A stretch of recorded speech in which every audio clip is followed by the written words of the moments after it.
Olá, boa tarde a todos. Eu sou Camila Kazeker, eu sou jornalista e sou consultora da Impress Porter Novelli, que é uma agência de comunicação. É um prazer estar com vocês aqui nessa tarde, abrindo essa live, mais uma live da Central Nacional Unimed. E hoje o nosso assunto é super interessante. A gente vai falar sobre o case de Portugal, que é um país que tem se destacado aí nas estratégias de enfrentamento da Covid-19, estratégias inclusive de contenção da contaminação do vírus.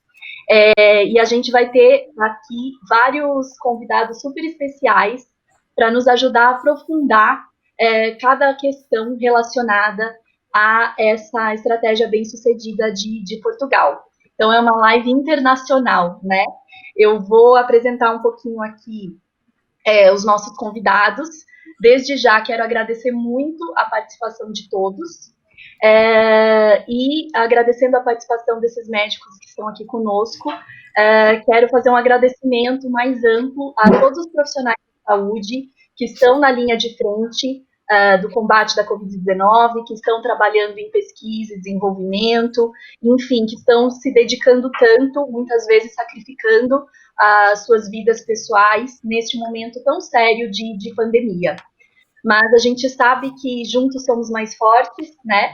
E por isso também essa iniciativa da Central Nacional Unimed de unir vozes, né, de dar voz aos profissionais, principalmente como os nossos convidados de hoje, que têm uma trajetória muito destacada nos serviços de saúde, né, uma contribuição muito importante para o serviço de saúde em Portugal e aqui no Brasil também. Estamos com 2 portugueses e 2 brasileiros aqui na live, além de mim. Então, a gente se sente muito honrado com essas presenças, né? E eu vou começar apresentando para vocês o Dr. Henrique Barros, que é um epidemiologista, presidente do Conselho Nacional de Saúde em Portugal e do Instituto de Saúde Pública da Universidade do Porto. E ele é também da International Epidemiological Association.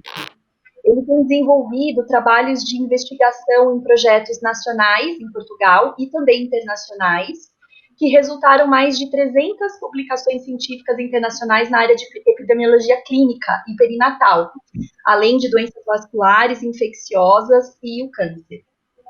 Outro convidado que está aqui com a gente, também de Portugal, é o Dr. Constantino Sakellarides, professor jubilado de Políticas de Saúde da Escola Nacional de Saúde Pública em Portugal. Ele é também doutor em saúde pública, mestre em epidemiologia e ex-diretor-geral de saúde em Portugal.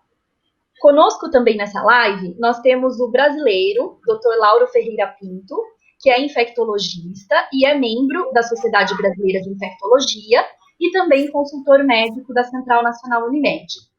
E nessa live também contamos com a presença do Dr. Alexandre Ruski, que é presidente da Central Nacional Unimed, da Federação das Unimedes do Estado do Espírito Santo também. Ele é médico, né, ainda atuante como cirurgião geral coloproctologista, é cooperado do Sistema Unimed há mais de 30 anos e um grande entusiasta e incentivador da atenção primária à saúde, que é um dos assuntos que a gente vai abordar aqui na live de hoje, né? Que é o modelo assistencial base do sistema de saúde português, né? E também do sistema Unimed de saúde no Brasil. Aí a importância dessa conexão nossa aqui nesse momento de pandemia para falar sobre Covid, né? E eu queria também lembrar que todo mundo que está acompanhando essa live pode mandar perguntas, comentários aqui para a gente, e nós vamos lê-los à medida do possível, depois das falas dos nossos convidados, e vamos ter oportunidade para eles responderem, tá bom? Então, para dar início à nossa conversa, eu convido o Dr. Alexandre Ruski, que é o idealizador, né, desse webinar, dessa iniciativa aqui, para dar as boas-vindas para os nossos convidados. A palavra é sua, Dr. Alexandre. Muito boa tarde a todas, muito boa tarde a todos. É uma alegria, mais uma vez, poder compartilhar um pouquinho com todos vocês de um conhecimento sobre esse momento tão difícil que vivemos. Eu quero agradecer a cada um, então, que nos acompanha nessa tarde. Quero enviar um obrigado muito especial aos nossos colegas e ilustres epidemiologistas, autoridades em saúde em Portugal, Dr. Henrique Barros, Dr. Constantino Sakelarides.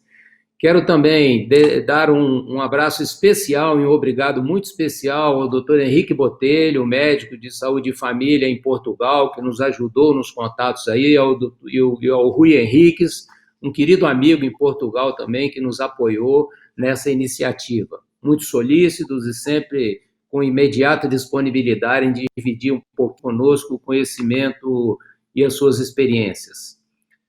Já há muitos anos, o modelo assistencial bem-sucedido da atenção básica à saúde em Portugal tem estreitado os laços que nos unem com o Brasil.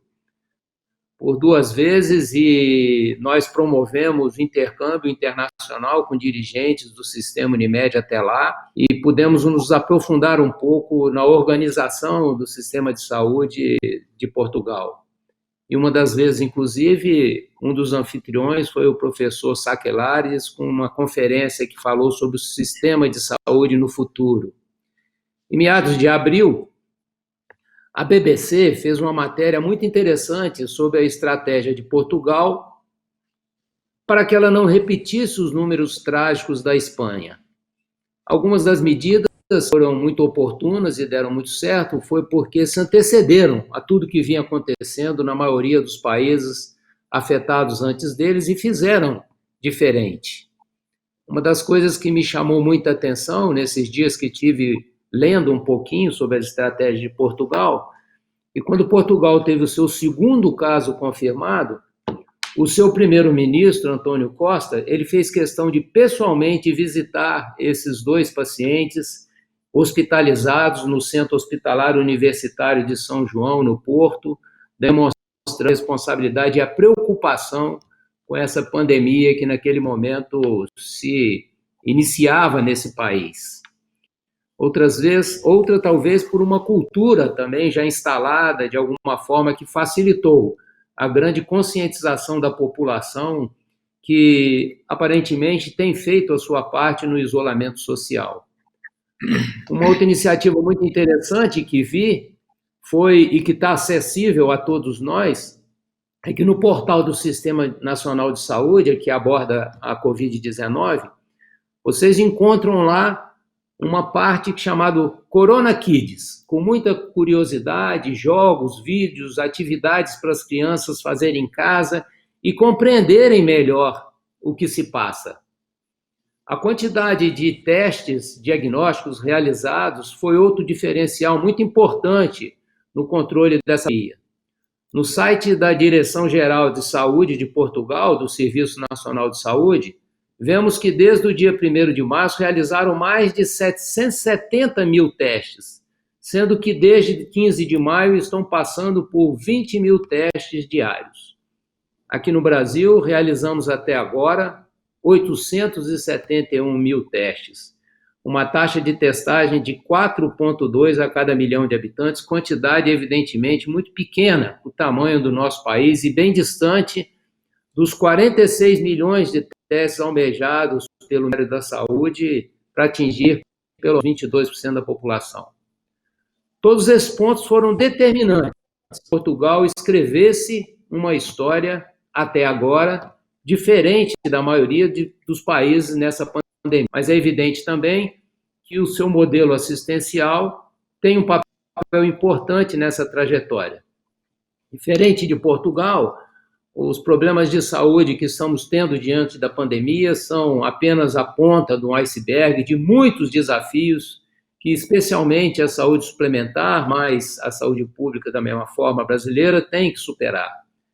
Será que nossa população, que nós brasileiros, mudemos muito os nossos comportamentos para que possamos minimizar os riscos dessa pandemia e todos os agravamentos que ela vem causando em muitos aspectos. Ainda teremos que limitar durante muito tempo, seguramente, nossos pessoais, nossos contatos físicos, respeitar a ciência, por exemplo. Quantas pessoas temos visto que têm inclusive os seus calendários de vacinação desatualizados e alguns que se dizem até contra as vacinas. Vamos ter que priorizar gastos e economizar até recuperar o fôlego de antes. E precisamos urgentemente aprender a usar de forma mais consciente os benefícios que a saúde pode nos dar. Ter um médico de família que te conhece, que te orienta de forma mais assertiva, ir ao pronto atendimento somente nos casos de urgência e emergência e não realizar exames descontroladamente são apenas alguns dos pontos que precisamos rever. Utilizar as novas tecnologias, como a telemedicina, que eu sei que Portugal utilizou bastante, inclusive na sua estrutura de saúde da família nesse momento, fazendo com que esses desperdícios resultantes da falta dessas ações é o que nos falta hoje. Pandemias, guerras e tantas outras coisas ruins que já aconteceram pelo mundo também serviram para que os povos se fortalecessem, se reinventassem e evoluíssem. Está na hora do Brasil também aprender com os erros e criar oportunidades de mudar para melhor. Eu sou um otimista nato. Acredito que sairemos dessa tragédia mais experientes, com visões mais claras sobre os nossos sistemas de saúde, reduzindo as nossas desigualdades e as demandas coletivas por uma vida melhor. Não posso e nem quero me prolongar mais, porque as pessoas que estão conosco nesse webinar são pessoas que seguramente têm muito mais a transmitir a todos do que eu. Eu quero, então, convidar a todos que continuem conosco, agradecendo muito aos nossos convidados, que eu sei que nos trarão conhecimentos bastante relevantes para que a gente siga nessa trajetória, ainda seguramente de algum tempo no nosso país. Muito obrigado. Muito obrigada, doutor Alexandre, pela introdução e por compartilhar conosco, né, a sua visão desse momento, de tudo que a gente está vivendo. Então, eu vou convidar, primeiramente, o doutor Henrique Barros, nosso convidado de Portugal, para que exponha para a gente um pouco da experiência, né, de Portugal no enfrentamento da Covid-19, como o senhor avalia, né, podia dar um breve cenário inicial para nós, e por que Portugal tem se diferenciado tanto, né? Já está muitos veículos mencionam como o mistério português, o milagre português, né? Então a gente queria ouvir um pouquinho o que Portugal tem de importante para nos ensinar.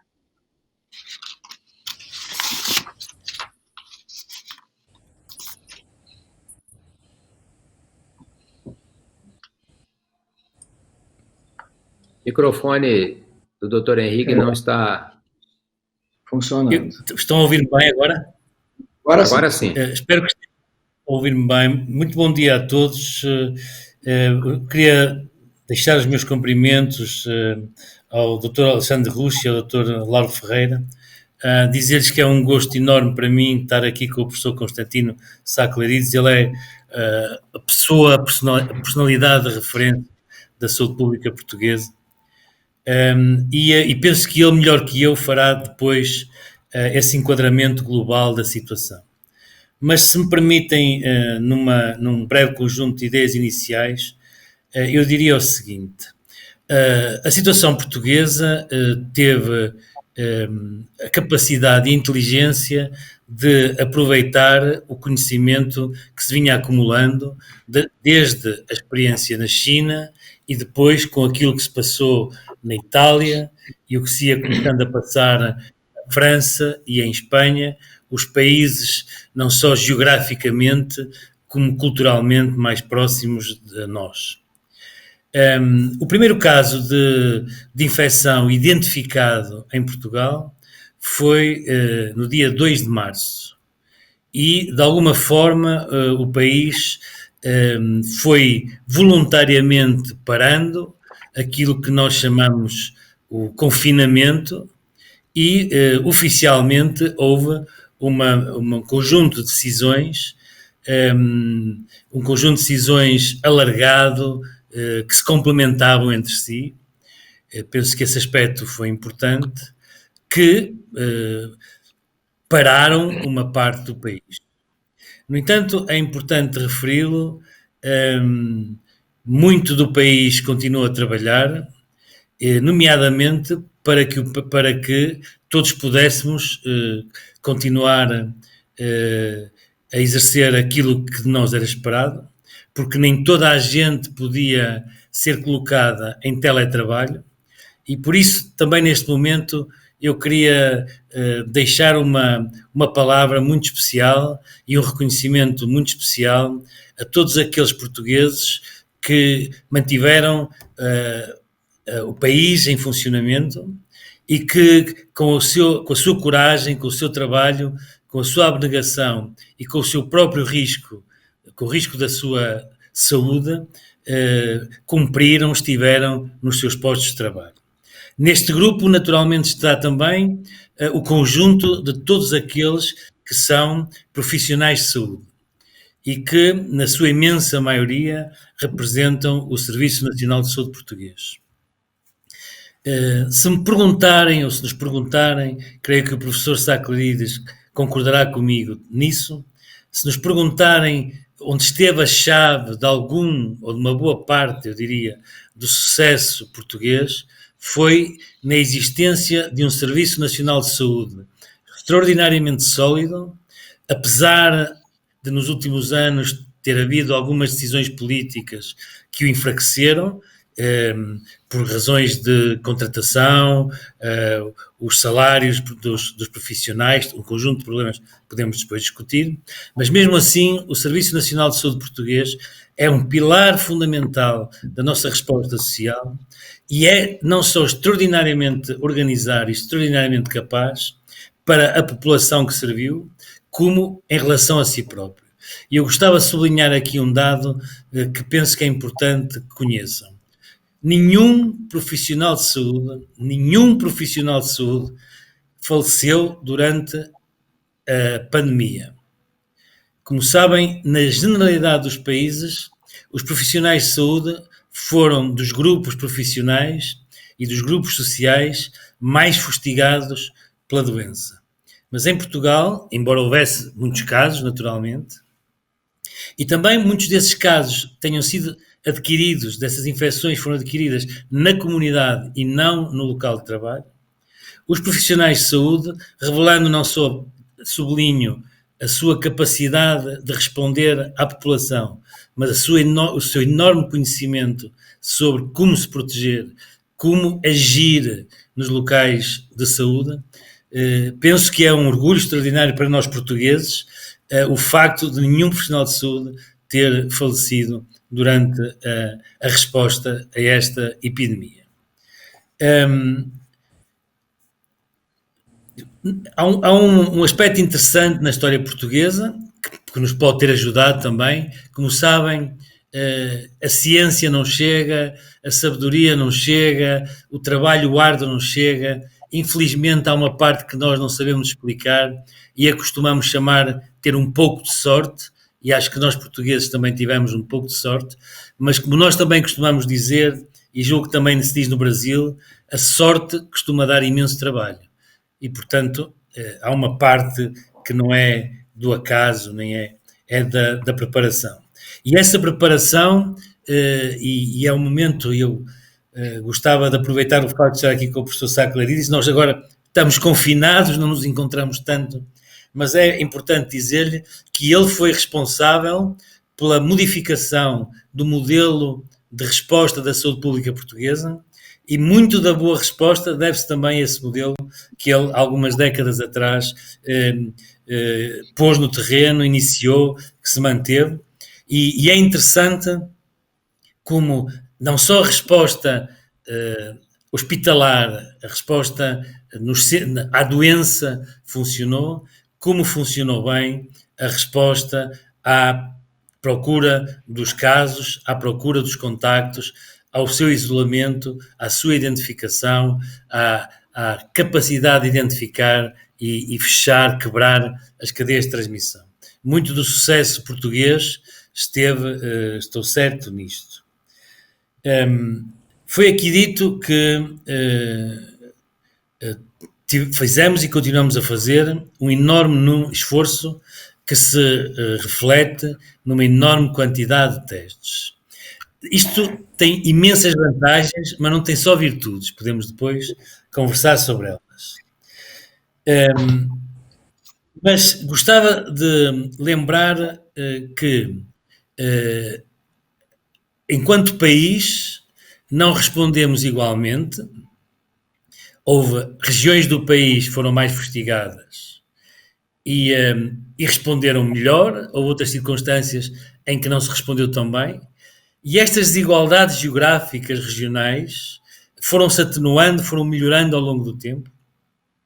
E podemos dizer, olhando agora, por exemplo, para a variação do risco de morrer nas várias partes do país, que é muito próximo, é muito parecido, e isto é, de novo, uma imagem e, simultaneamente, uma característica e uma qualidade do nosso sistema, do nosso serviço de saúde, que é o facto de ele ajudar a combater as desigualdades. Claro que elas mantiveram-se. Foram as populações mais pobres, em geral, com menos escolaridade, que viviam em condições habitacionais piores, que durante a fase inicial e agora continuam a ser, nesta fase, digamos, de efervescência da infecção, da dinâmica da infecção na nossa população, continuam a ser as mais fustigadas. Houve um caso importante de insucesso social em Portugal, como foi, aliás, na generalidade dos países europeus, desde a Suécia, onde foi brutal, à França, onde foi absolutamente destrutivo da própria autoimagem da população, e em Espanha, onde teve uma dimensão terrível, mas também na Itália, noutros países europeus, que foi a forma como se organizou ou estava preparada a resposta nos lares, nas casas de retiro das pessoas mais velhas. Perto de metade das mortes portuguesas foram em pessoas que viviam naquilo que nós em Portugal chamamos lares de terceira idade. Não é aceitável, o país tem que fazer uma reflexão sobre como organizou a resposta social às pessoas mais velhas, porque estas mortes eram, numa grande proporção, extraordinariamente evitáveis. Sabíamos, se a China não nos informou em absoluto, se não foi capaz de nos dizer tudo, de nos ajudar a estar mais bem preparados para responder à pandemia, houve uma coisa em que a informação vinda da China foi claríssima. Os grupos mais afetados em termos de risco de morte eram as pessoas mais velhas, sobretudo as pessoas acima dos 70 anos. E em Portugal, se repararem, a idade média das pessoas que faleceram é de 83 anos. Foi, de facto, uma infecção que fustigou, que se abateu, que foi extraordinariamente injusta com as pessoas mais velhas. E a nossa, se me permitem a franqueza, eu diria que o nosso sistema social de apoio, sobretudo às pessoas mais velhas, não terá estado, até porque tem uma dependência muito grande de interesses particulares, de situações menos claras do ponto de vista da qualidade, etc., não esteve à altura do nosso sistema de saúde. Gostava, para terminar, se me permitem, falar em dois outros aspectos que eu penso que são importantes. A variação geográfica em Portugal surgiu desde o início. A epidemia começou aqui na região norte, muito perto da cidade onde eu estou, aqui no Porto, com a transmissão a partir de um conjunto de pessoas que tinham estado, sobretudo, numa enorme feira de calçado que existiu em Milão. Como sabem, a zona norte de Portugal, aqui na cintura da cidade do Porto, é uma das grandes capitais mundiais do têxtil e da indústria do calçado. Aliás, com Milão, são os dois grandes centros europeus e se calhar talvez mundiais da indústria do calçado. E existe um trânsito muito grande entre as duas cidades. E de facto foi com gente que veio dessa feira em Milão, no final de fevereiro, que se iniciou a epidemia. E por isso ela atingiu uma dimensão muito grande no norte e está agora, digamos assim, na fase final na região de Lisboa. Esta diferenciação geográfica, que teve que ver com a dinâmica da infecção, como é próprio de uma doença infecciosa, apesar de tudo, também tem outras explicações, e é muito interessante verificar duas coisas que nós sabemos desde os anos 20 do século passado.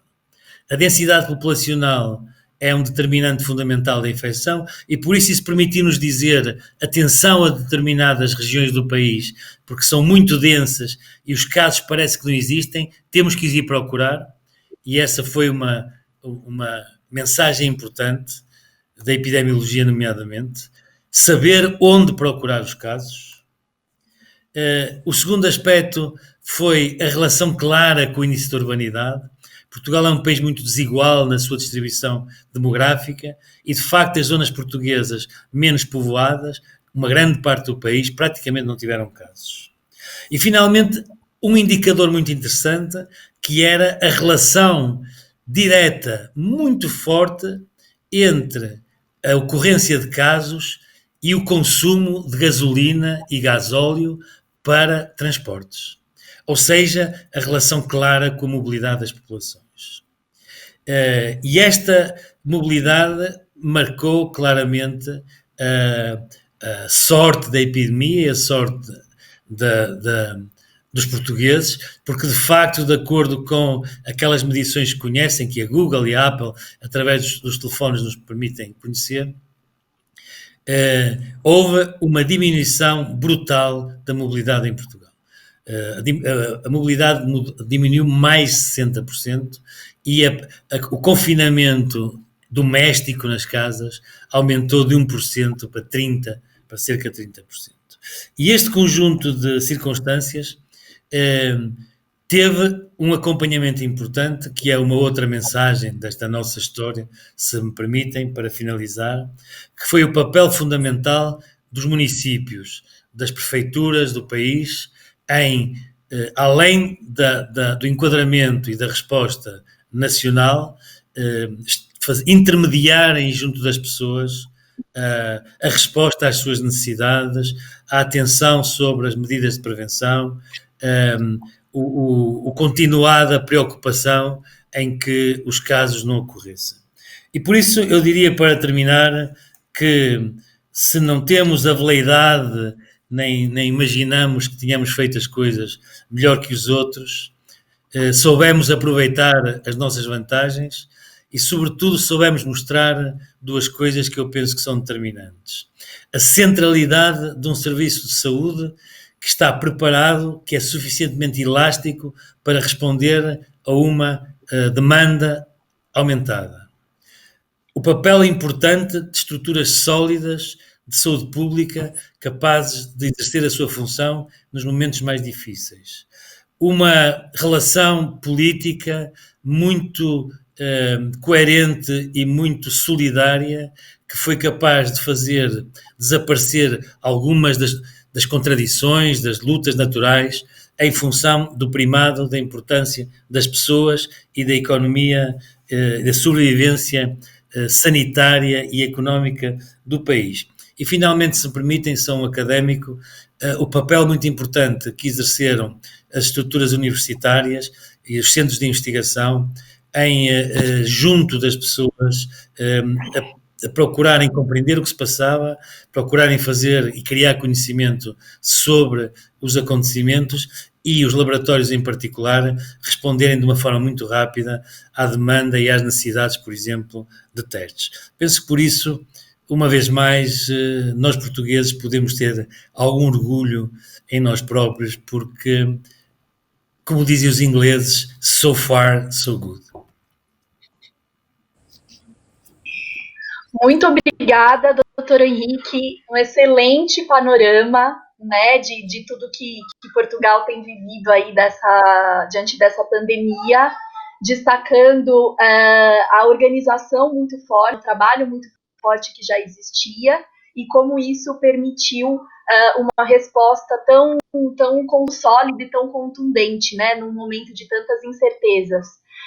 E também destacando o compromisso, né, do país em resolver suas desigualdades, resolver seus problemas e as fragilidades. Uma fala muito esclarecedora. Muito obrigada. E agora eu vou chamar o Dr. Constantino Saquilari,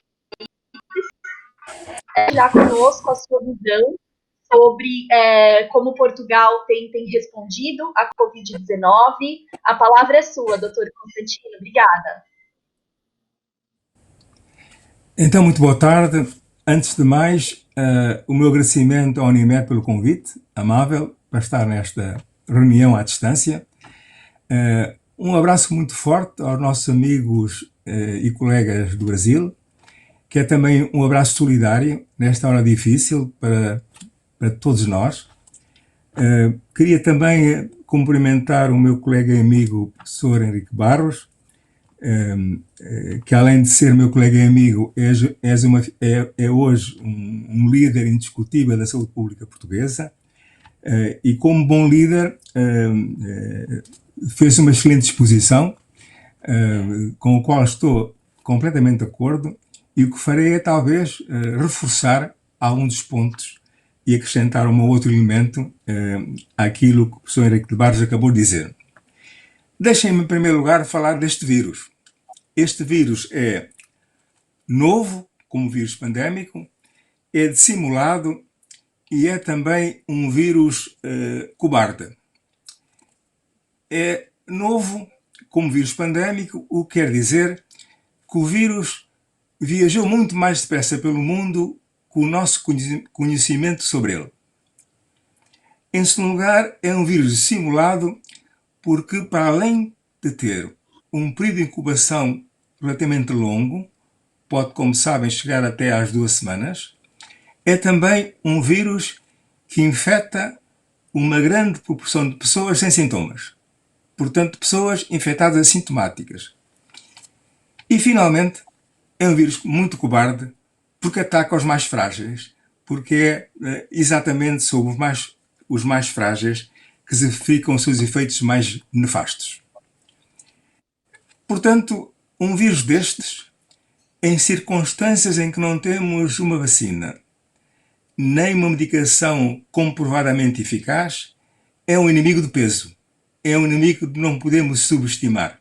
Temos, de facto, de fazer frente com todas as nossas competências, com toda a nossa força, com toda a nossa confiança. Em relação a isso, como dizia também há pouco o Henrique, nós aprendemos com a experiência asiática e europeia e tivemos tempo para aprender. Ou seja, como sabemos, a pandemia iniciou-se no Oriente, veio para a Europa, para o coração económico da Europa, Norte da Itália e Alemanha, e depois foi espraiando-se por outros países, o que quer dizer que nós, na posição geográfica em que estamos, tivemos algum tempo para nos preparar. E não restam dúvidas, através da observação patente, que isso foi bem feito. E para ser bem feito, existem 4 condições. A primeira, é necessário suprimir a transmissão precocemente. Suprimir a transmissão antes que ela se dissemine pelo tecido social. E essa supressão está ligada a medidas heroicas, a medidas fortes, a medidas radicais de confinamento, e foi isso que foi feito precocemente no país. Ora bem, naturalmente esse confinamento, para ser abordado de uma forma realista, tem alguns problemas específicos. Por exemplo, é difícil confinar as pessoas que precisam sair para comer, que precisam sair para sobreviver.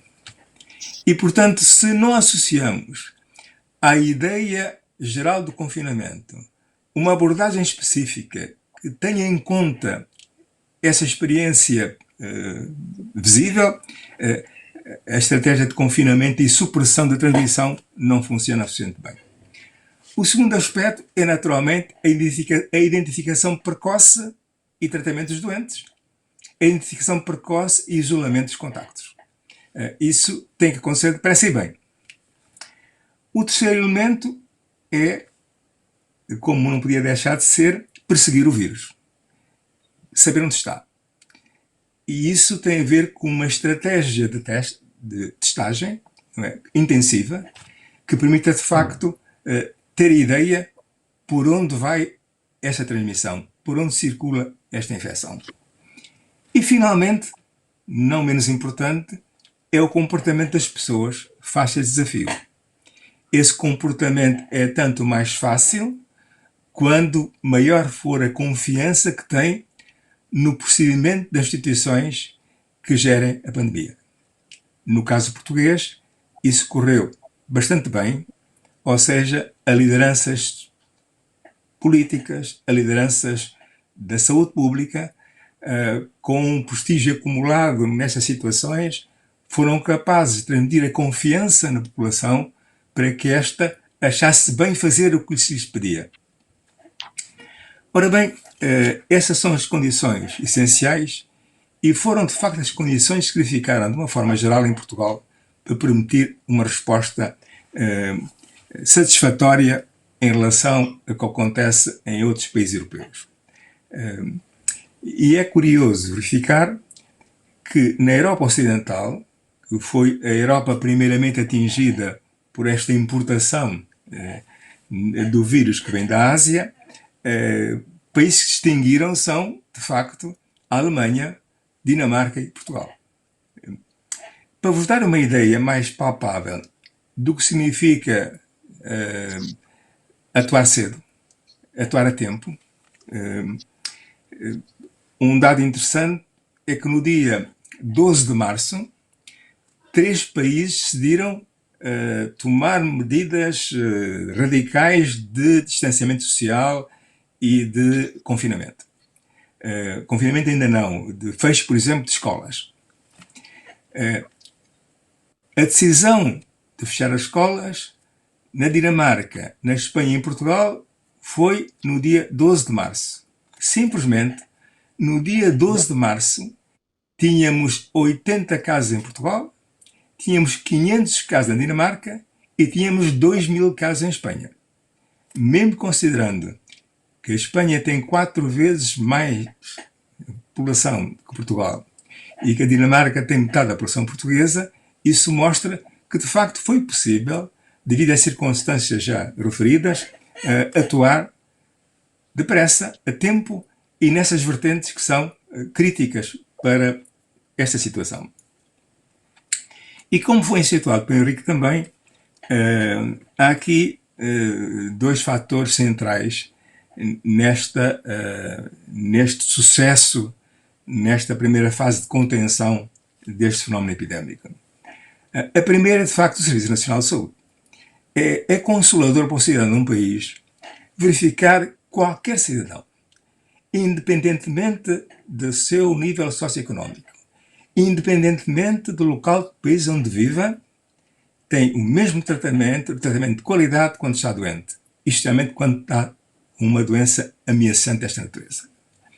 E de facto foi possível, através da parte hospitalar e da parte de cuidados primários, conseguir que cerca de 85% das pessoas infectadas pudessem ser seguidas em suas casas e que aqueles 15% que foram seguidos nos hospitais foram seguidos quer na parte de internamento, quer na parte de cuidados intensivos, de forma a que foi evidente para as pessoas que o Serviço Nacional de Saúde estava a responder e estava a responder de uma forma equitativa. Estava a responder a toda a gente.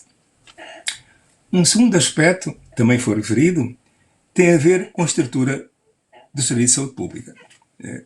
O país tem uma tradição que vem, felizmente, há algumas décadas, de uma estrutura de saúde pública com prestígio junto da população.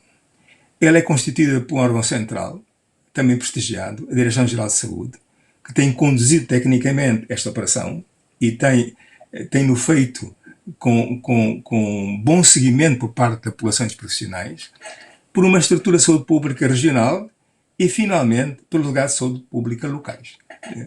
E essa estrutura de saúde pública é que permite, não é, dar resposta aos aspectos de saúde pública desta epidemia. E tem-no feito com uma enorme quantidade de trabalho, mas tem-o feito de uma forma eficaz.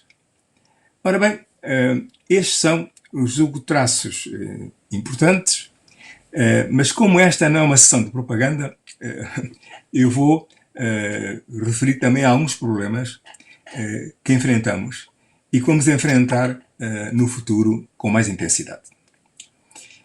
É óbvio que esta primeira fase de confinamento, apesar dos aspectos dramáticos da doença hospitalar, dos cuidados intensivos e das vidas que perdemos, é, sob o ponto de vista político e de gestão, mais fácil do que a fase que começamos agora, ou começamos já umas semanas atrás.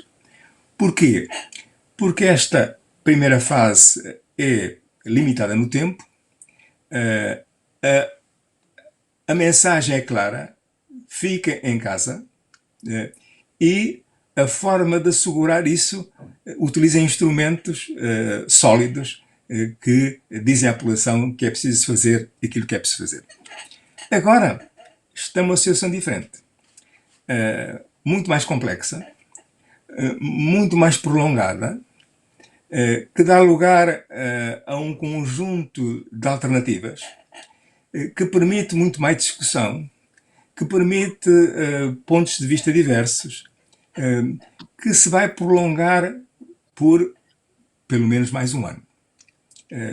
Ora bem, é fácil dizer às pessoas para obedecer a instruções centrais durante 2 meses. Mas essa mesma abordagem de seguimento, de obediência, de bom comportamento, não pode ser agida da mesma forma durante 2 anos. Temos que ter abordagens diferentes. E dessas diferenças, deixe-me, para ser curto e sintético e permitir a discussão, considerar fundamentalmente 3 níveis. O problema, que é um problema muito sério, é a relação entre o conhecimento, a opinião pública e a decisão política.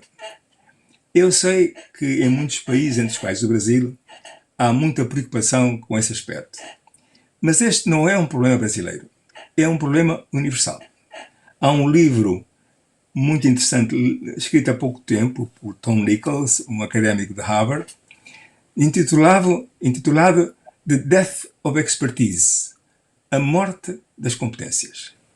Ou seja, neste mundo das redes sociais, do cruzamento constante de informação de vária origem, neste mundo onde aparece um certo tribalismo que separa as nações, que disseta as convivências, que cria grandes tensões entre blocos antagónicos, é cada vez mais difícil assegurar que essa sociedade tribal, não é, considere que o conhecimento é um valor transversal, que não tem nada a ver com os outros aspectos ideológicos de valores, de concepção de vida que nos podem eventualmente separar. Isto tem algumas manifestações que são simbólicas. O conflito entre o presidente Trump e o Twitter é absolutamente marcante, não é? Na medida em que há uma rede social que diz ao país que uma afirmação feita por um presidente desse país precisa ser revista, precisa ser confirmada. Está sob suspeita de não ser verdadeira. Isso, de facto, é um mundo diferente. E neste mundo diferente, nós podemos ter, apesar de estarmos na chamada era do conhecimento, podemos ter dificuldades em criar aquela inteligência colaborativa necessária para convergir na realização de objetivos comuns. E isso é marcante. Outro dia, numa das nossas televisões, um dos pivôs, a determinada altura, referindo-se à Organização Mundial de Saúde, disse o seguinte: a Organização Mundial de Saúde diz uma coisa e o seu contrário. e disse isso com grande convicção. Por que é que ele disse isso? Porque uma técnica da Organização Mundial da Saúde, de visita a um país que conhecia bem, deixou escapar numa entrevista que eventualmente a segunda onda provavelmente não vai acontecer como se pensava que ia acontecer antes. Ora bem, não é necessário muita dedicação a conhecer o mundo, saber que a Organização Mundial da Saúde tem uma forma oficial de comunicar e que fala diariamente através de vários meios e que essa forma de comunicar de facto transmite o ponto de vista da Organização Mundial de Saúde. A Organização Mundial da Saúde deve merecer toda a confiança porque ela, no fundo, enquadra a resposta global à pandemia. E, portanto, quando notícias dizem que uma pessoa que trabalhou para a Organização Mundial da Saúde ou que chefiou uma missão à China na Organização Mundial da Saúde tem uma opinião em qualquer lado, é impensável que se confunda essas efervescências, essas opiniões aqui e acolá, com o ponto de vista formal de uma organização que, no fundo, é responsável por enquadrar a resposta a uma pandemia. Isto é, de facto, muito importante, porque se não formos capazes de estabelecer um elo claro entre o conhecimento e aquilo que fazemos, temos dificuldade de criar um ambiente de confiança sem o qual a resposta é fragmentária, é tardia e é ineficaz. E isso não é um problema de um país ou de 3 ou 4 países. É hoje um problema universal, em relação ao qual temos de trabalhar seriamente no futuro. O segundo aspecto tem a ver com o facto de uma epidemia ser um fenómeno essencialmente local. Quando a curva epidémica está no seu auge, quando existem muitos casos espalhados pelo país, parece que não. Parece que temos uma curva que partilhamos, que é a curva do país. Mas a curva é sempre um somatório de indicadores e médias. Não é uma realidade concreta. A realidade concreta são as transmissões locais que permitem que o vírus conviva, continue a expandir-se e existe entre nós. E, portanto, é fundamental termos boa informação local. E boa informação local não só o número de casos. Porque o número de casos, essencialmente, quer dizer muito pouco. O que interessa é que tipo de caso. Se é o caso importado, é uma coisa. Se o caso resulta de uma pequena cadeia de transmissão familiar, é outra coisa. Se o caso resulta de um interposto comercial, é outra coisa. Se isto é uma cadeia de transmissão num cluster de um lar de terceira idade, de idosos, é outra coisa. Outra coisa ainda muito importante, se os casos resultam de uma transmissão sustentada na comunidade, ou seja, que não é possível associar esse caso a qualquer cadeia de transmissão. Isto tem um significado muito diferente quanto à forma como eu me relaciono com o meu meio. Há sempre aquela questão, é o risco de infecção, neste momento na minha comunidade, substancialmente inferior ao risco de um confinamento?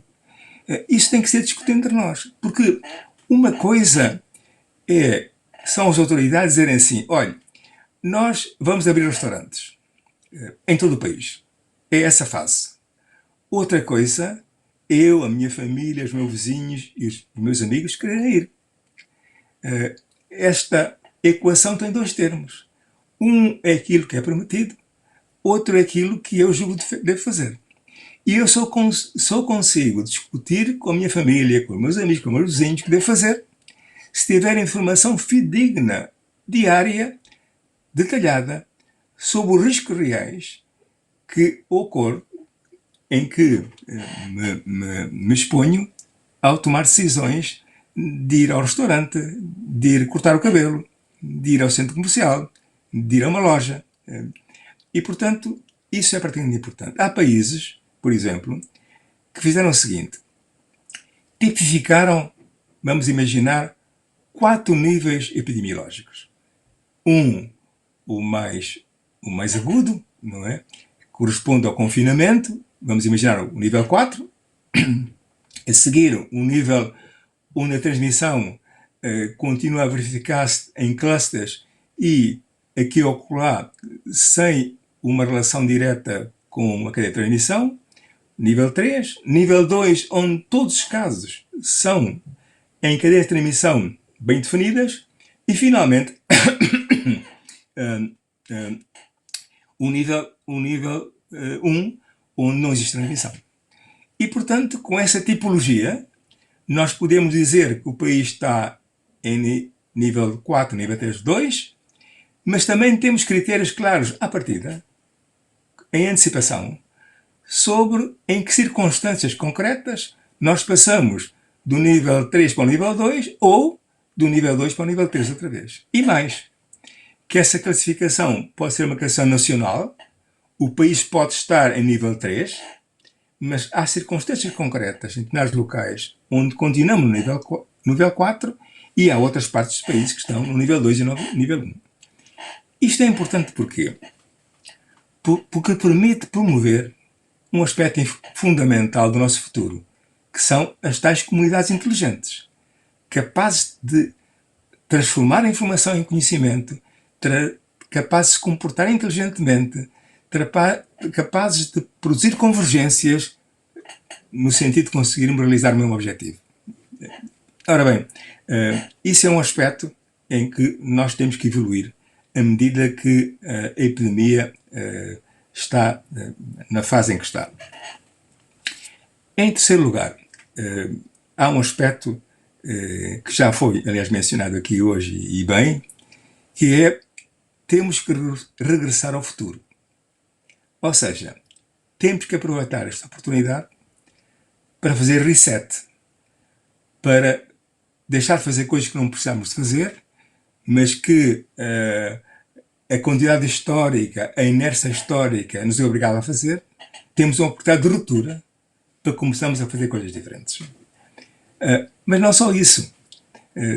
Temos também identificado quais são os... Ou seja, este fenómeno agudo, este fenómeno agressivo, este fenómeno evidente, também destapa as nossas fraquezas. Destapa aspectos que não correm muito bem. E um aspecto que é óbvio, que nós já conhecíamos, sobre o qual já falávamos, mas em relação ao qual não havia, quizás, entre nós uma base social de apoio forte para imprimir mudança, para imprimir transformação, é o que se passa com o envelhecimento. O nosso Serviço Nacional de Saúde foi concebido para responder aos problemas da população mais jovem, da mãe, da criança, do desenvolvimento infantil e também para dar resposta a cuidados médicos através do país. Mas são cuidados médicos concebidos ainda numa dimensão aguda. É o episódio que é reconhecido, é tratado e é resolvido. Ora, à medida que as populações envelhecem, o problema deixam de ser estes. O problema é como assegurar uma resposta à morbilidade múltipla. Há muitos problemas de saúde ao mesmo tempo na mesma pessoa, que são continuados a longo prazo e que requerem uma utilização frequente do cuidado de saúde.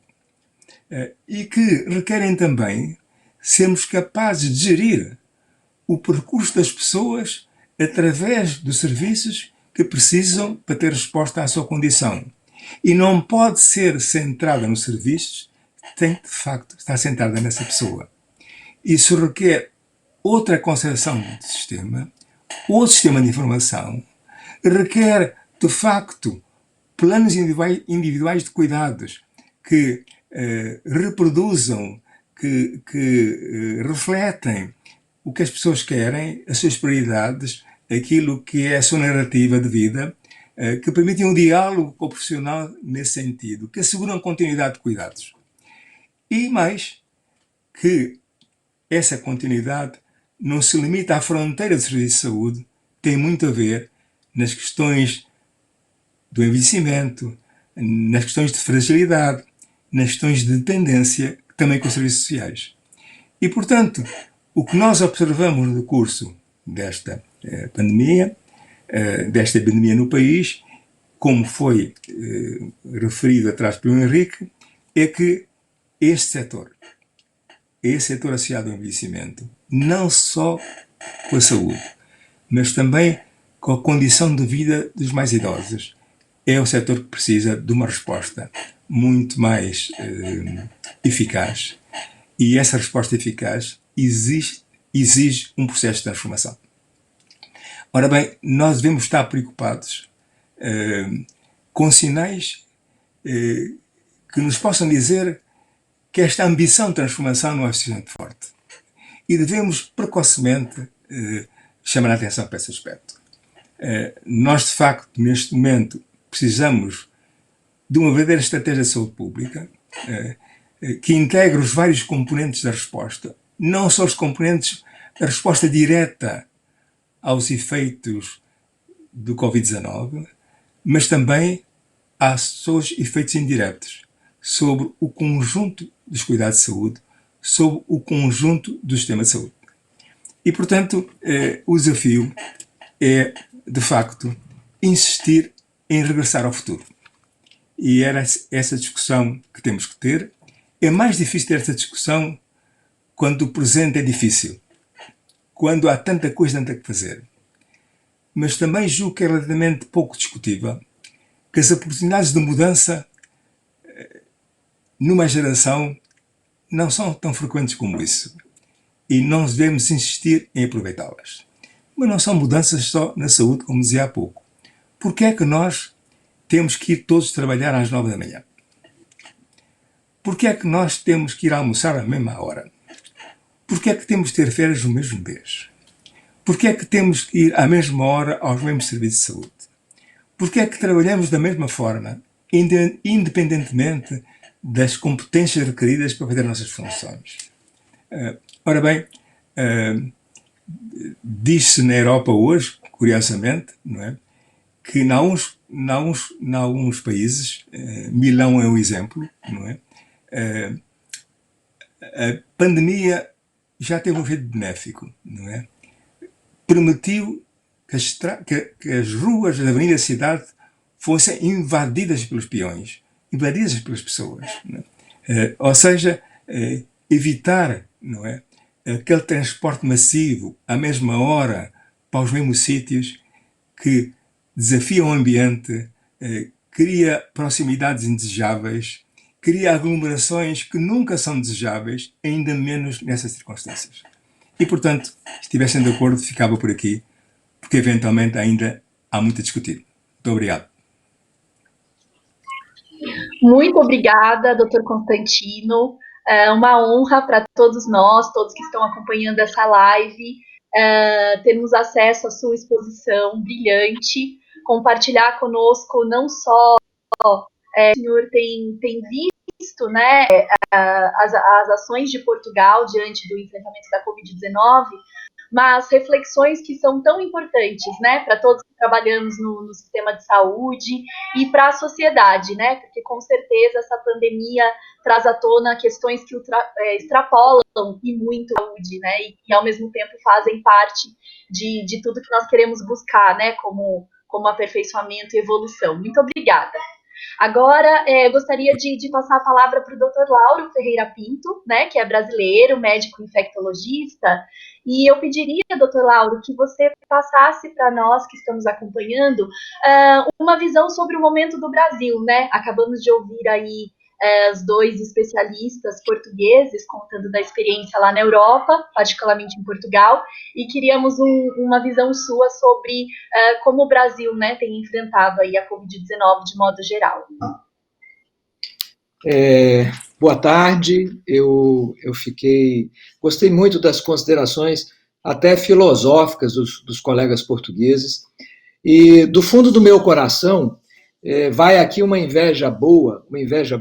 Eu tenho o maior respeito e admiração, sempre tive o maior respeito e admiração por Portugal, e nesse momento especial, eu vou me permitir sentir um pouquinho de orgulho por nossa herança portuguesa, e vou me sentir um pouquinho de orgulho por Portugal, está dando uma lição à Europa, junto com a Alemanha e Dinamarca, pelo enfrentamento da crise. Então, meus parabéns aos colegas e permitam, com um pouquinho de vergonha pelo como o Brasil está enfrentando, ter um pouquinho de orgulho por minha herança portuguesa, por estar assistindo a lição ao mundo que Portugal está dando, né? O Brasil tem uma triste história para contar. O Brasil está, nesse momento, perto de 500 mil casos, talvez uma imensa subnotificação. Acreditamos que devemos ter talvez 5 milhões de brasileiros expostos, ou mais do que isso, que é muito pouco, e o Brasil está em fase de aceleração da epidemia, uma R0 estimada de 1,3, 1,4, meu estado especificamente 1,7, meu estado tem hoje perto de 6 mil casos, e a gente faz um cálculo, talvez perto de 100 mil capixabas expostos, e nós temos momentos duros pela frente. Eu tenho uma série de perguntas, quer dizer, para sentir nossa dificuldade, uma série de dúvidas. Desde o início nós sabíamos que testar era fundamental, só que nós temos uma tradição ruim de fazer biologia molecular. Nós temos um pequeno legado da pandemia do H1N1 em 2009, então nós fazemos PCR, biologia molecular, mas só síndrome respiratória aguda grave, gripal, é muito pouco, nós sempre fizemos muito pouco. Fizemos um esforço brutal. Eu queria muito ter uma ideia do número de testes por 1.000 ou por 100 mil habitantes que Portugal está fazendo, que Portugal fez, para os senhores terem uma ideia de comparação, número de testes e tempo. Para os senhores terem uma ideia de comparação, o Brasil está fazendo 3 testes por 1.000 habitantes, alguma coisa de 3.300 testes por 1 milhão de habitantes. É muito pouco, é muito pouco. Meu estado, com esforço brutal, o estado do Espírito Santo, está fazendo pouco mais de 10 mil testes por 1 milhão de habitantes, quer dizer, pouco mais de 10 testes por 1.000 habitantes, o que é muito pouco, e com um delay de 5, 6 dias para ter o resultado, que é uma tragédia, uma verdadeira tragédia, para identificar e quebrar cadeias de transmissão. Então, eu queria ter uma ideia de quantos testes Portugal está fazendo e o delay, o tempo que esse teste fica pronto, que é uma coisa essencial para sair identificando e para sair quebrando cadeias de transmissão. Um comentário que eu queria fazer quando o professor falou da mortalidade média acima de 80 anos, o Brasil tem uma população mais jovem e nós estamos observando, eu não sei se Portugal observou, nós estamos observando uma mortalidade alta também em jovens obesos. Isso está acontecendo muito no meu estado, está acontecendo em vários estados do país. Até jovens na faixa de 30, 40 anos, com IMC acima de 35, perdendo a vida. Eu não sei se Portugal observou isso, e eu queria ter uma ideia. Sobre mobilidade, nós temos uma tragédia particular no Brasil, quer dizer, nós fizemos alguma coisa de isolamento nas primeiras semanas, nas últimas semanas de março, mas nós não tivemos uma unidade de discurso. Os senhores devem ter lido aquele editorial do New England, 10 semanas para achatar a curva, se não me engano, quais eram as medidas necessárias, e o New England coloca a primeira medida, um discurso único, uma unidade de comando. Então, na verdade, a gente tinha uma liderança nacional falando para as pessoas se exporem, irem à rua, irem trabalhar, terem coragem para enfrentar o vírus, e os governadores, em contrapartida, pedindo isolamento, mas fazendo uma coisa errada, porque fazendo uma medida única para situações epidemiológicas distintas. Então, começaram a parar diversas cidades do interior com 0 casos, e fica difícil manter isso ininterruptamente. Então, os senhores falaram de mobilidade de 60% a 70%, para os senhores terem uma ideia, a maior parte das cidades do Brasil, meu estado, inclusive, está com um isolamento, uma mobilidade de 45%.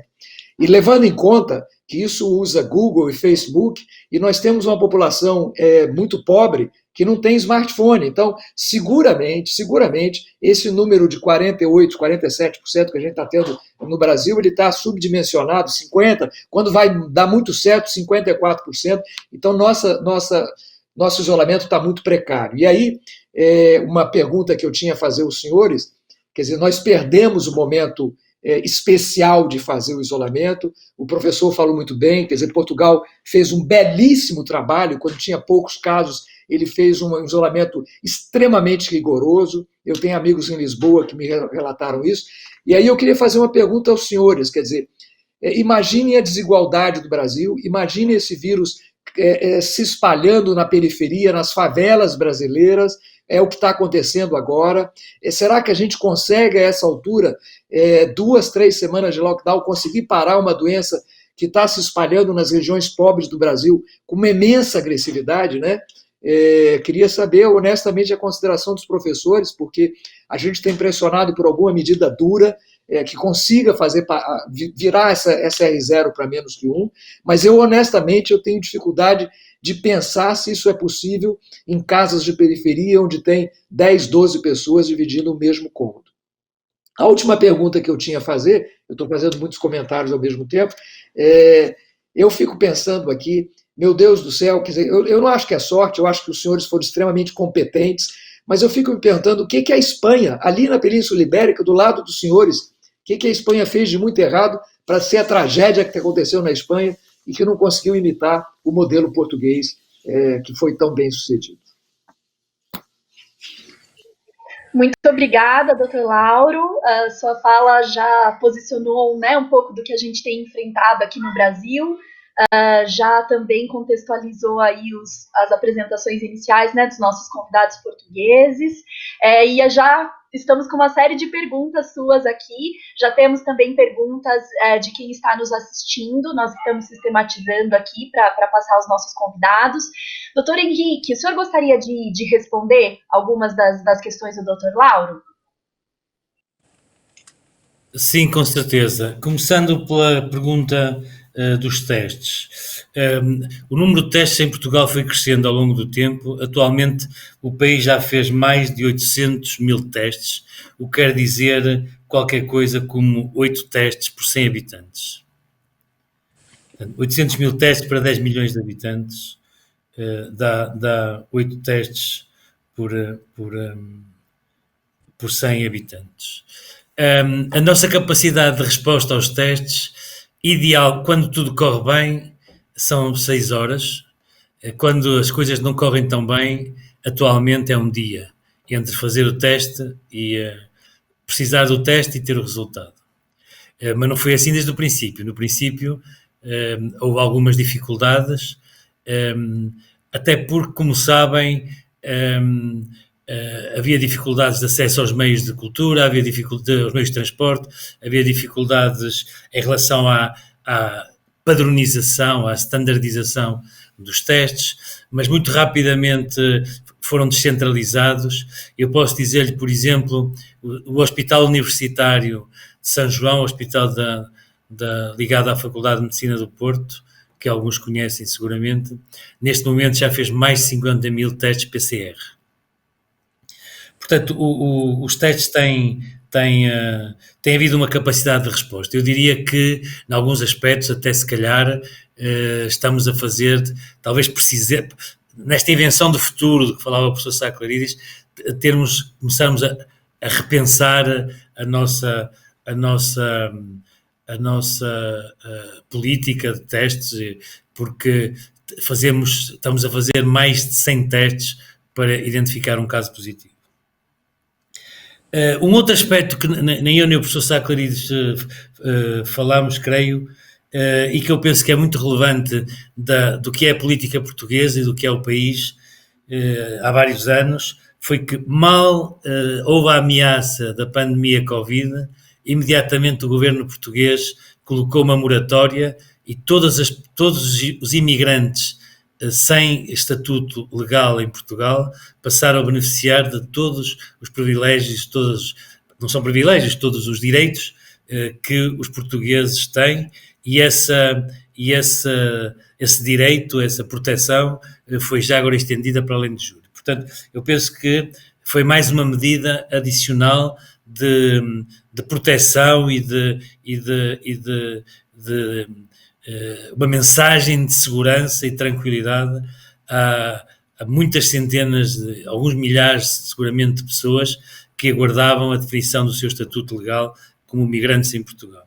Embora Portugal desde 2002 tenha uma lei muito generosa, porque todas as pessoas, independentemente do seu estatuto legal no país, têm direito a uma série de respostas do Serviço de Saúde. Esta foi uma afirmação muito clara de que o país não queria deixar ninguém para trás. O aspecto da mobilidade é um aspecto interessante, como disse. Repara, em Portugal a distribuição dos telefones móveis é muito, muito alta. Aliás, até é difícil de saber qual é a proporção de pessoas que não estão cobertas com um telefone móvel, porque na verdade há mais de um telefone por habitante, mas já sabemos que isso é um valor médio, há pessoas que não têm, mas neste momento a cobertura de acesso à internet, nomeadamente a internet via muito rápida, a fibra, o 4G em geral, e o acesso às comunicações móveis existe no país todo e de facto é também um extraordinário veículo de democracia e de inclusão.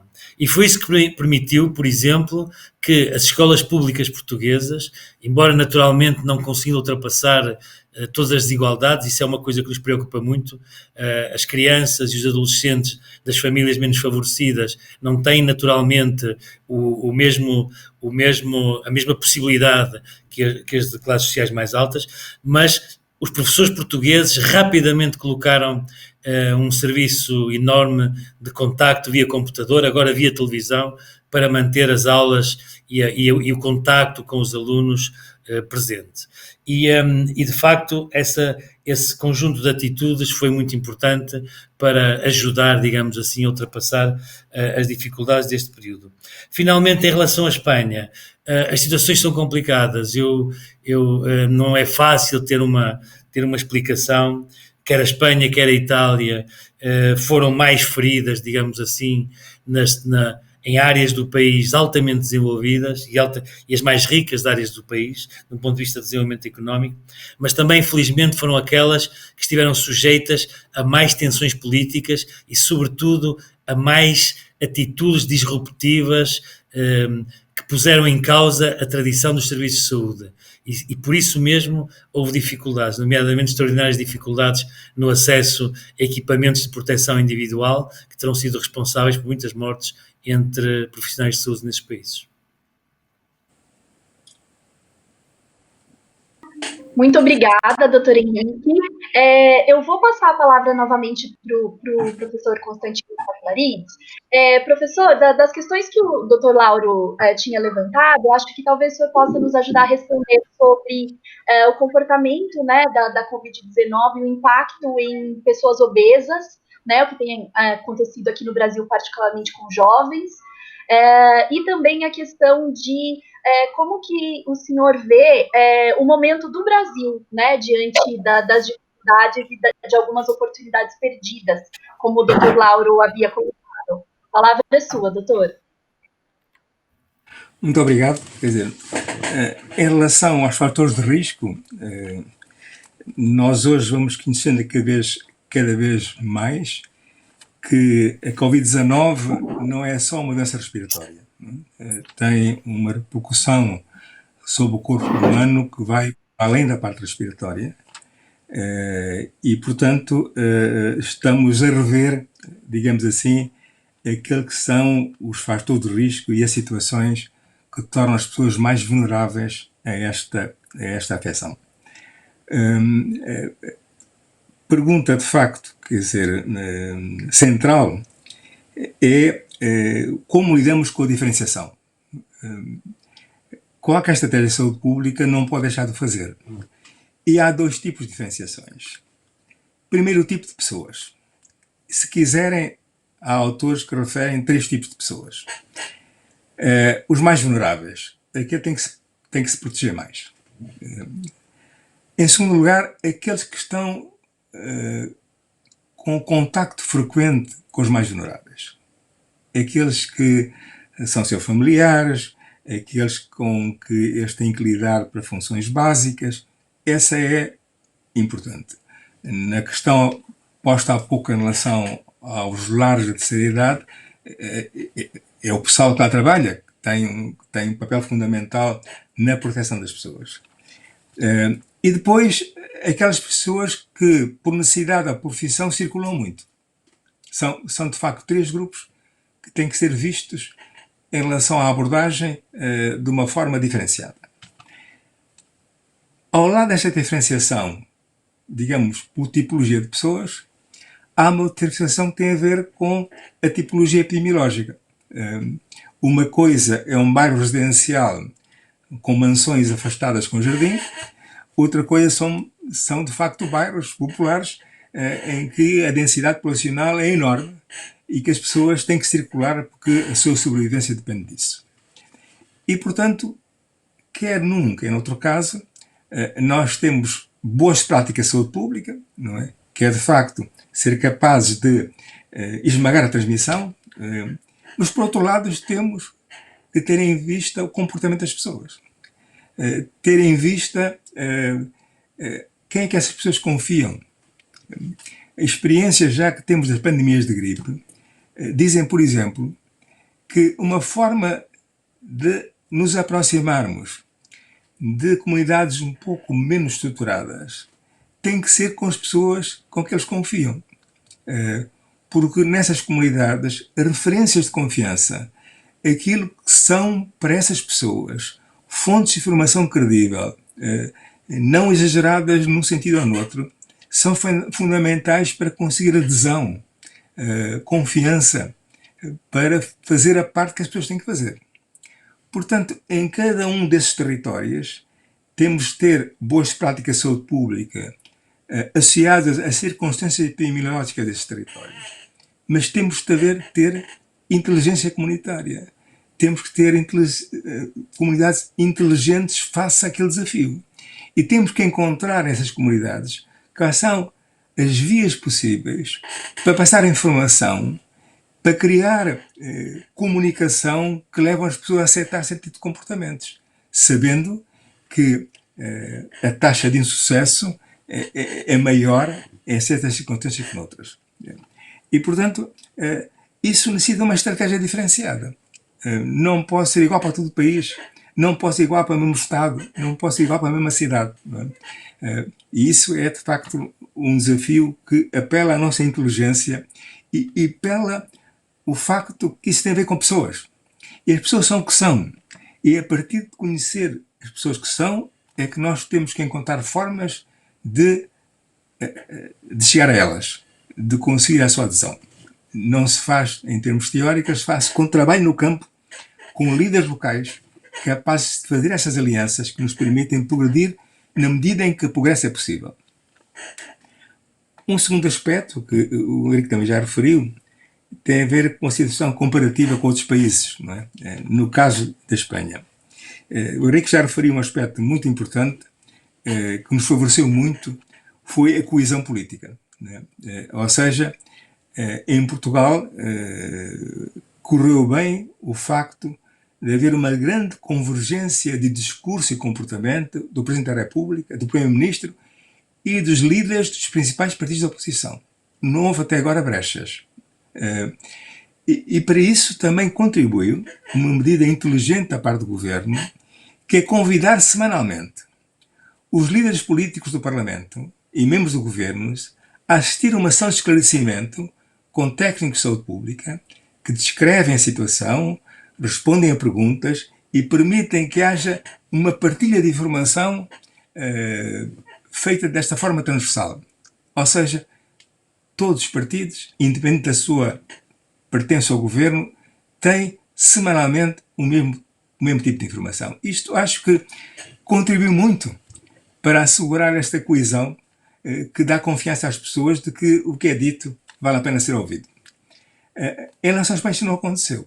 Quer dizer, houve uma luta política governo-oposição, né, que permaneceu viva independentemente da gravidade da situação. O que é, de facto, lamentável, mas as coisas são o que são. A Espanha também tem outra desvantagem em relação a Portugal, é que é um país muito mais plural. A Espanha é constituída por 4 regiões, cada uma com grande autonomia no campo da saúde. E, portanto, o comando único dá muito mais trabalho de assegurar, necessita de muito mais negociações do que em Portugal, que é um país uno, onde existe, digamos, um Ministério da Saúde que no fundo orienta estes fenómenos. Por outro lado, naturalmente, Espanha também,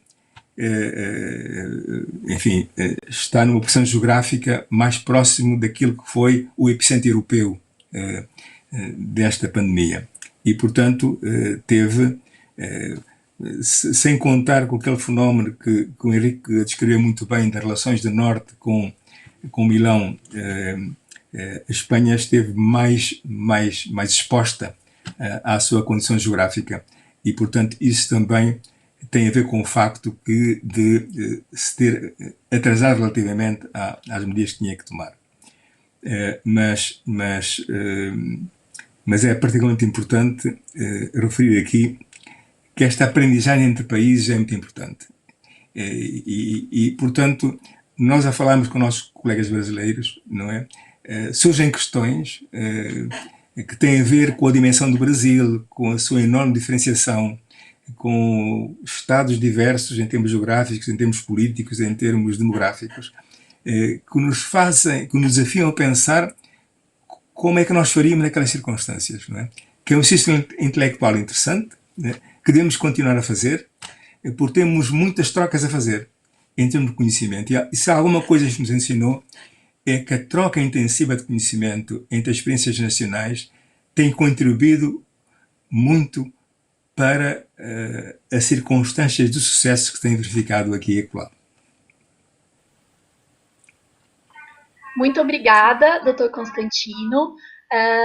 Eu queria agora propor para vocês uma rodada bem rápida de perguntas e respostas. Posso só responder a uma questão do doutor Lauro que ficou por responder? Peço desculpa na altura, não respondi. A propósito das questões da mortalidade, em Portugal só houve um único caso de óbito abaixo de 40 anos de idade. E um imigrante da Ásia com patologia crónica. Mas os doentes que permanecem mais tempo em unidades de cuidados intensivos, unidades de tratamento intensivo, são de facto os doentes obesos.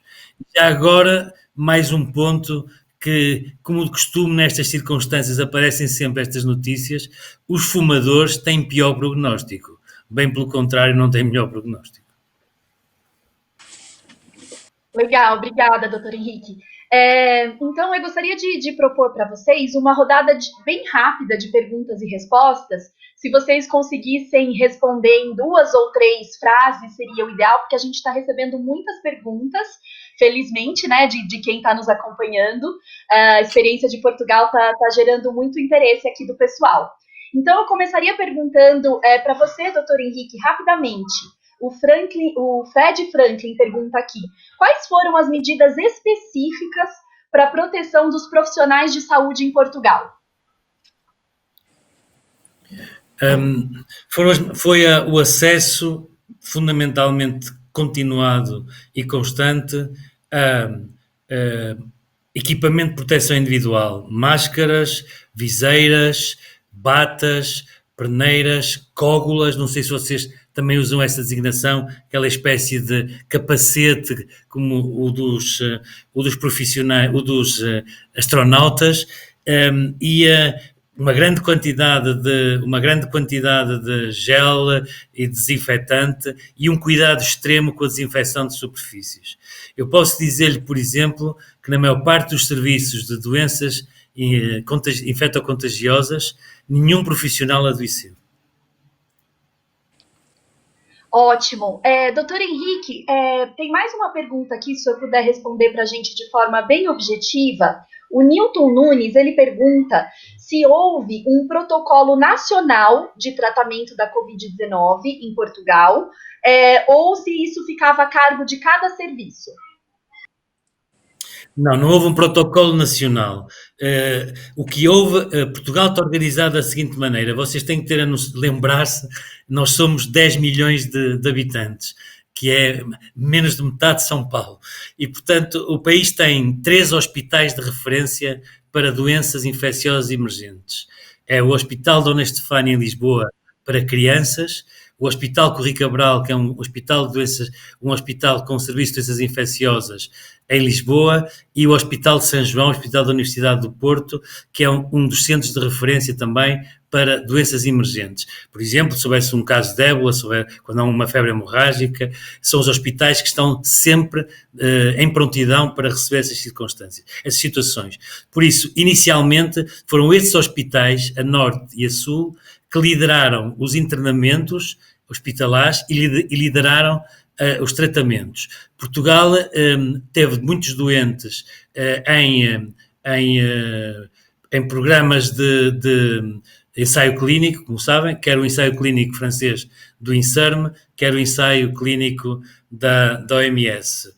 Mas a decisão de tratamento era uma decisão que esteve na mão destes médicos. Eu gostava de sublinhar também muito rapidamente aquilo que o professor Sacarides falou, é que os médicos hospitalares foram centro de doenças infecciosas inicialmente e depois alargadas a outras especialidades, medicina interna, pneumologia, medicina intensiva, foram de facto o centro nevrálgico da orientação das pessoas, nomeadamente das decisões no início, da decisão de ficar em casa ou ir para o hospital. Depois houve protocolos, isso sim, para tomar esta decisão. Quem fica em casa, quem vai para os hospitais, e finalmente houve sempre uma constante contacto entre os vários médicos dos vários hospitais, no sentido de padronizarem a resposta de um ponto de vista de tratamento. Se a pergunta houve doentes portugueses tratados com hidroxicloroquina? Sim, houve. Houve mortes associadas a isso? Aparentemente, no caso português, não houve um excesso de mortalidade. Muito obrigada, doutor Henrique. Doutor Constantino, nesse mesmo mood de perguntas e respostas mais curtas, a gente queria saber aqui a pergunta da Priscila Bittencourt. Qual a sua opinião a respeito do isolamento vertical? E aí eu emendaria uma outra questão que eu acho que é super importante aqui para o nosso debate, sobre a atenção primária à saúde. Até que ponto uma atenção primária à saúde forte ela é decisiva para o enfrentamento de uma epidemia, de uma pandemia como essa? Muito bem. Deixe-me só acrescentar uma ou duas coisas em relação ao comentário há pouco feito pelo Henrique. O primeiro aspecto é que na fase inicial houve de facto dificuldade de assegurar que todos os médicos tinham acesso ao dispositivo de proteção individual. Isso não foi uma característica portuguesa, foi uma questão universal. Não é? Puramente não havia, tirando alguns que excepcionalmente tinham armazenado isto há pouco tempo, houve uma grande competição internacional para conseguir ter acesso a estes dispositivos. E, portanto, houve algumas queixas profissionais do princípio sobre uma cobertura insuficiente. No entanto, com o decorrer do tempo, essa cobertura foi se tornando melhor e essas queixas deixaram de se ouvir. Um outro aspecto importante, e este é mais efetivo, é as manifestações frequentes, não só em Portugal, para a Europa fora, sob o grande apreço da população em geral, pela forma como os profissionais de saúde foram para a primeira linha, mesmo às vezes não tão precisos como gostariam, prestar os cuidados às pessoas que deles precisavam. Essas manifestações de apreço são importantes, porque criam um ambiente afetivo sobre aquilo que significa para nós o Serviço Nacional de Saúde e seus profissionais. Depois, há um outro aspecto curioso, que é ter alojamento para os profissionais que não querem voltar para casa, não é? Querem proteger as famílias, não é? Isso é importante para as pessoas sentirem à vontade, sentirem que a sua exposição ao risco da profissão podem ser separados a submeterem a família a mesmos riscos, não é? Portanto, esse é um aspecto que também arropa os nossos profissionais nas circunstâncias difíceis em que operam. Depois, em relação à questão que tem a ver com... falou em isolamento vertical. O que é que quer dizer com isso? Desculpa. O isolamento vertical, me corrijam, por favor, os doutores que estão aqui com a gente, é considerado quando a gente deixa em quarentena, em isolamento, somente os grupos de risco e libera as outras pessoas para se movimentarem normalmente. Isso foi muito falado muito bem. aqui no Brasil. E a pergunta seguinte era? Desculpe, que eu não apontei. Sobre a atenção primária à saúde, o quanto Sim, uma muito bem, muito bem, pode muito bem. Bom, sobre então o isolamento vertical, eu diria o seguinte, não é? O pior que podemos fazer é pensar que isto é um armazém, não é? E deste armazém vamos tirando pacotes, vamos trocando mercadoria, a que sai tem um tratamento, a que fica está como está. Não é? Não pode ser assim. À medida que a epidemia vai evoluindo, nós temos de ter resposta para todos os grupos, incluindo as pessoas de maior risco. Não é? Portanto, não os podemos esquecer armazenados enquanto vamos libertando outros. Sim, a situação evolui, as pessoas têm destinos diferentes, mas todos precisam de uma resposta. Repare só, nós sabemos que o envelhecimento é muito vezes acompanhado para a tendência para o isolamento e a solidão.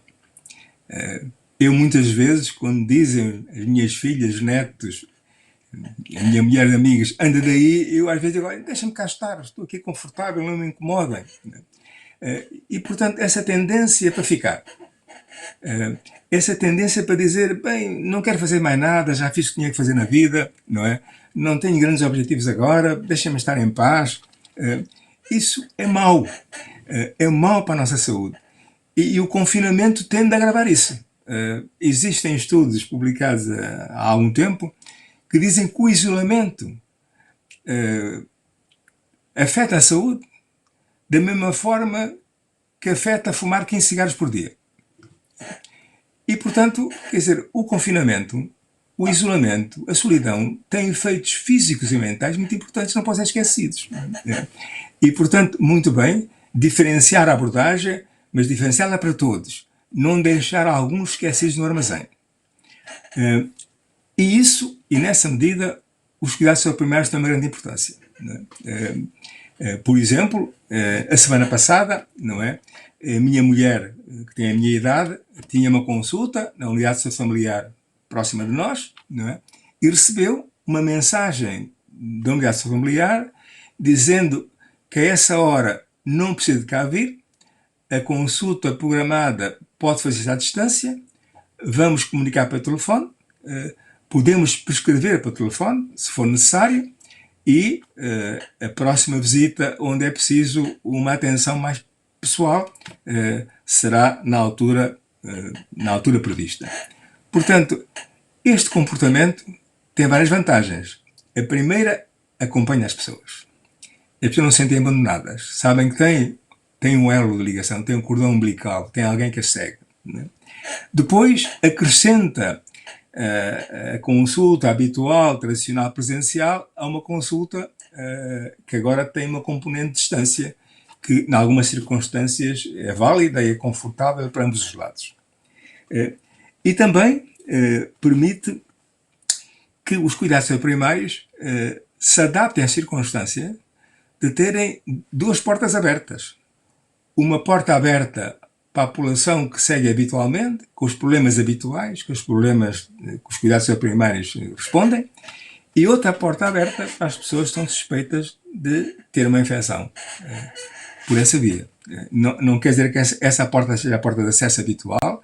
A porta de acesso habitual é o call center Saúde 24, é essa porta de acesso habitual aos cuidados de saúde, mas isso permite, de facto, que os cuidados primários consigam manter essa ligação. Agora, como dizia há pouco, não é? Temos um grande fardo às costas. Não é? Houve uma grande acumulação de consultas que não foram feitas nos últimos meses. Essa acumulação está associado ao facto, mesmo quando as consultas existiam, as pessoas confinadas têm receio de desconfinar, sentem-se confortáveis no seu confinamento, e, portanto, não iam mesmo quando era necessário, mesmo quando sentiam que noutras circunstâncias deviam ir. E, portanto, agora precisamos de um esforço complementar, para além de responder ao presente, responder ao acumulado e, como disse há pouco, proceder à transformação para termos uma integração entre cuidados de saúde primários, de longa duração, continuados e hospitalares, que permita uma resposta continuada às pessoas com mobilidade múltipla.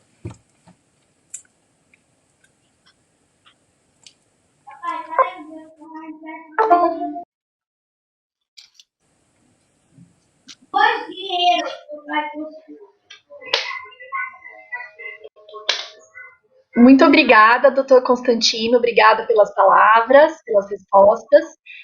Agora, pela questão do horário também, a gente já vai se encaminhando para o final aqui da nossa live.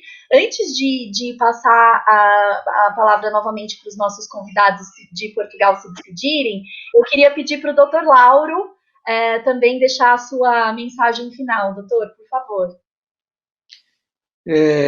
Minha mensagem final é de congratulações aos colegas portugueses e dizer novamente que eu me sinto agradecer o privilégio dessa conversa. Como eu imaginava, Portugal fez um belíssimo trabalho numa testagem rápida, quer dizer, está indo para quase um teste por 10 habitantes. É um exercício extraordinário. Acho que Portugal tem um desafio agora, porque ainda tem uma população enorme suscetível, mas eu tenho certeza que Portugal vai fazer com esse mesmo brilhantismo o trabalho da agora em diante. E dizer que nós aqui no Brasil ficamos na tentativa de copiar esse modelo português e tentar de alguma forma parar o crescimento desse vírus e fugir dessa ameaça de ter 100, 120 mil brasileiros mortos nos próximos meses, se essa pandemia não for controlada.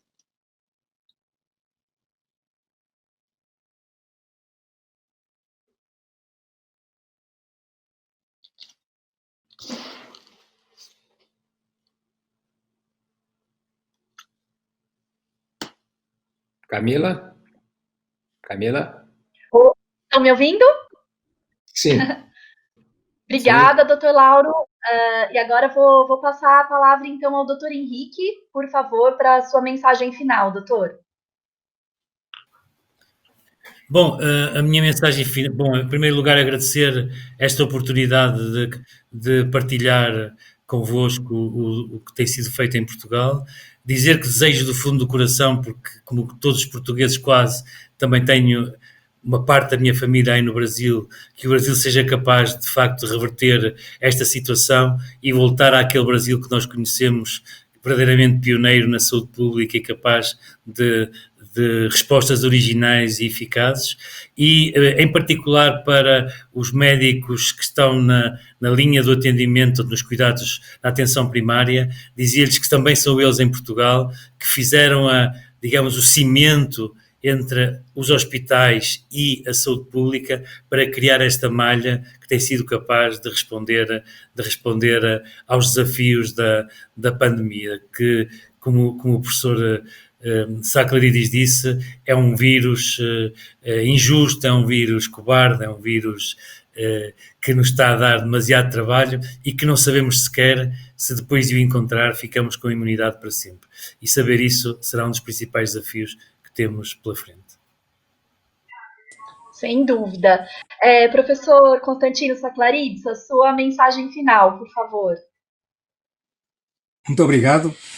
Foi um grande gosto participar nesta nossa conversa. Desejo, secundando as palavras do professor Henrique Parros, que o Brasil responda o melhor possível a este enorme desafio. Nós temos a percepção do Brasil como um país essencialmente criativo. É um país capaz de descobrir coisas. É verdade no campo da arte, é verdade no campo da língua, é verdade no campo da música, é verdade no campo social, e portanto nós temos uma grande confiança que esta criatividade vai permitir ao Brasil, mais cedo ou mais tarde, nessas circunstâncias, conseguir superar este enorme desafio. E também aproveitar para felicitar a Unimed pelo esforço que tem feito continuamente para promover a atenção primária e os cuidados de saúde primários do Brasil. É um elemento fundamental para um serviço de saúde do futuro ter uns bons cuidados de saúde primários. E, de facto, a capacidade organizacional da Unimed no Brasil e o seu prestígio podem ser uma ponta de lança fundamental para este progresso. E agradecer-lhes o esforço que têm feito nessa matéria e a disponibilidade para continuar a conversar convosco nesta troca de experiências e de ambições quanto à saúde pública e ao serviço de saúde dos nossos países. Também cumprimentar o professor Henrique, é sempre um gosto estar com ele, aprendemos sempre coisas com ele e da sua experiência muito do terreno académica, mas uma academia com o ouvido no chão, e portanto as minhas felicitações e o meu agradecimento. Muito obrigada, professor.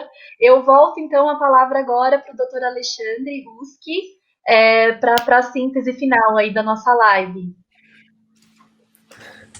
Bom, estou felicíssimo, né, com esse momento. Eu não poderia, não tenho palavras para agradecer ao Dr. Constantino, ao Dr. Henrique, ao Dr. Lauro por essa contribuição. Uma grande lição que nós tivemos, especialmente uma lição de muita humildade no que diz respeito ao enfrentamento de uma tragédia humanitária como essa. Não imaginava que fosse diferente. As minhas visitas a Portugal sempre foram, todas elas, carregadas de muita inspiração para aquilo que a gente vem tentando fazer aqui no Brasil. A atenção primária efetivamente tem sido uma jornada, e uma jornada difícil que nós temos implementado aqui no Brasil. Eu agradeço imensamente as palavras finais do Dr. Constantino em relação a isso, porque tenho muita confiança que esse é um caminho que nós poderemos, sim, mudar um pouco o curso da atenção à saúde aqui no Brasil. Para aqueles que estão nos ouvindo, eu sugiro que vocês acessem o website oficial da Direção-Geral de Saúde de Portugal sobre o novo coronavírus, Covid-19, o https://covid19.me.saude.pt/. E lá vocês vão ter todas as informações, vocês vão ver painéis, por exemplo, o relatório de situação de hoje de Portugal já está publicado. Mostra que hoje Portugal, por exemplo, tem 529 pessoas, pacientes portugueses internados e 66 em UTI no país inteiro. Então, assim, são dados espetaculares que estão publicados ao tempo e à hora, fazendo o que o Dr. Constantino falou, interagindo com a sociedade. Vocês vão ver lá um site que é lúdico, né, o lúdico pedagógico, o www.coronakids.pt/, que mostra como as crianças podem, nesse momento, estar sendo instruídas, estar sendo orientadas em relação a esse enfrentamento. Então, assim, foi uma tarde inspiradora, Dr. Constantino, Dr. Henrique e Dr. Lauro, uma tarde inspiradora. Certamente, muitas dessas lições, por nós e para aqueles que estão nos ouvindo, serão refletidas com muita seriedade, e essas observações, e muito, nos servirão para que a gente possa enfrentar o desafio do dia a dia que tem sido aqui no Brasil. Então, mais uma vez, eu agradeço imensamente a vocês, agradeço também aqui de forma particular ao Dr. Henrique Ponteiro, que deve estar nos assistindo, ao Rui Henriques, que deve estar nos assistindo, amigos portugueses, e que sempre tem tido muita fidalguia em nos ciceronear nas nossas atividades em Portugal. Muito obrigado a todos, uma boa tarde, e que Deus nos proteja aqui no Brasil. Muito obrigado, muito obrigado. Muito obrigada, agradecemos a todos que nos acompanharam, agradecemos aos nossos convidados. Essa foi mais uma live da Central Nacional Unimed. Continuem nos acompanhando. Um abraço. Obrigado.